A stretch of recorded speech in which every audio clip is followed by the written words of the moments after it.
কাঁচা কাঁঠাল পাকাতে কিলোতে হয় রসের চিমটি না খেলে কি বলো কাঁচা কাঁঠাল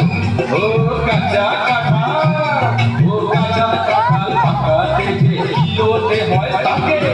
রসের চিমটি না খেলে কি কিরতি বলো পাকে অলঙ্কেরই ভয় দেখাতে ডাকতে দিল না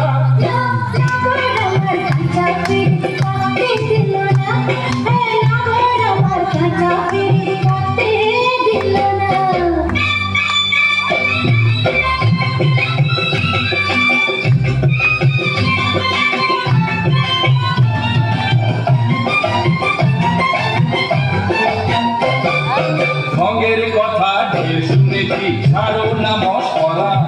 বেহায়া না হলে কি মন যায় বলো মশকরা ঢঙের কথা হায় হায় ঢঙের কথা ও ঢঙের কথা ঢের শুনেছি ছাড়ো না মশকরা বেহায়া না হলে কি মন যায় বলো